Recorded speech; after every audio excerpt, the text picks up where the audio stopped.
उज्ज्वलास किचनमध्ये आज आपण बनवणार आहे झटपट होणारं तव्यातील पिठलं।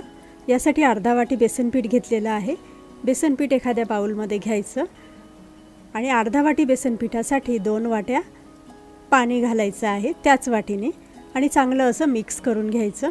यातील गाठी काढून घ्यायच्या, गुठळ्या राहू द्यायच्या नाही। 1 चमचा तेल तव्यामध्ये गरम करून घ्यायचं। तेल गरम झाल्यावर यामध्ये थोडी मोहरी घालायची, थोडंसं जिरं, 5-6 लसूणच्या पाकळ्या बारीक चिरून घेतलेल्या, 2 ते 3 हिरव्या मिरच्या थोड्या उभ्याच कापून घेतलेल्या आहे, 5-6 कढीपत्त्याची पाने, चिमूटभर हिंग, एक मध्यम आकाराचा बारीक कापून घेतलेला कांदा तेलावर चांगला असा परतवून घ्यायचा कलर बदलेपर्यंत। यामध्ये आता चिमूटभर हळद घालायची, कोथिंबीर जरा जास्त घालायची, त्यामुळे चव छान येते आणि चांगलं असं मिक्स करून घ्यायचं।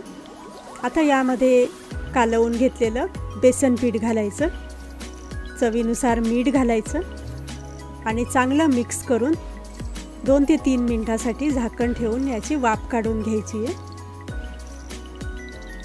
अगदी झटपट आणि 3-4 मिनिटांमध्ये हे पिठलं तयार होतं।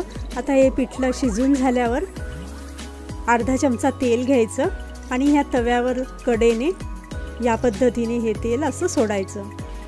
मात्र यावर तेल घातल्यावर झाकण ठेवू नये, 1-2 मिनिटांसाठी असंच मंद आचेवर ठेवायचं। यामुळे पिठल्याला छान चव येईल आणि चटकदार असं हे पिठलं तयार होईल।